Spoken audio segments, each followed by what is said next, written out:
So in this video, we're going to talk about Rocket Lab USA. They just announced their Q4 earnings.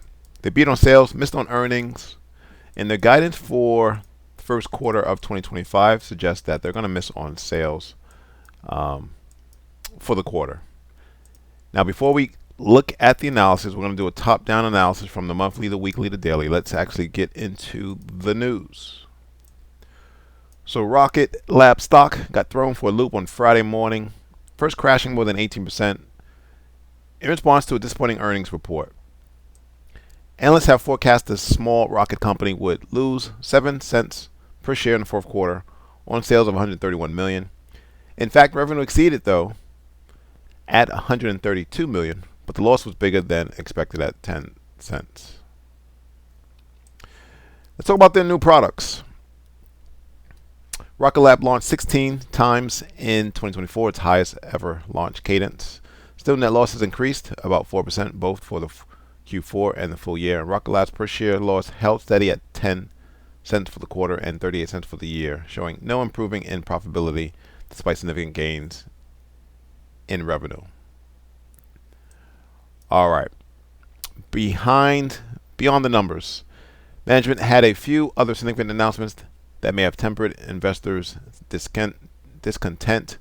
Company has signed a new 8-launch deal with Japan's IQPS satellite company. The Flatellite is a mass-producible and easily stackable launch tailored for large constellations. Now, return on investment is a new ocean-going landing barge that Rocket Lab said it will use for landing first-stage Newton rockets once those begin launching and returning them to the base reuse, kind of like SpaceX. All right, one other thing I want to note. CEO Peter Beck said 2024 was a record-setting year for the company with the highest annual revenue ever at $436 million and a record Q4 2024 revenue of $132 million. That was a 382 increase compared to Q4 2021. All right, so this is the monthly chart. Down below you have a monthly and a weekly buy level. Now, why did price stop at $16 and then reverse? Well, if you extrapolate to what was all-time highs and what was resistance becomes support typically. All right, and we're going to mark the high near $34. Scrolling down to the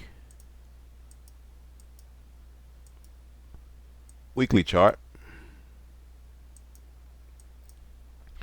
we have wicks on the bottom, wicks on the top. So this becomes a local support resistance at about $22. Taking it down to the daily chart. Now, price did hover in this daily buy level, but on earnings, price crashed through only to hit support, which was resistance. Quite did not fill that gap.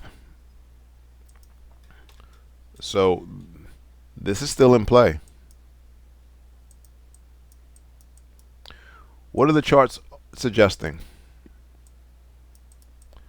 Well, you do have a steep trend line. You have momentum to the downside, although we did a bounce.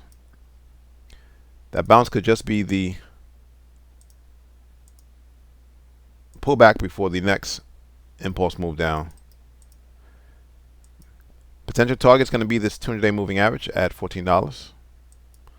So let's see what happens in the coming weeks and months. Thanks for watching. Subscribe. Please like the video.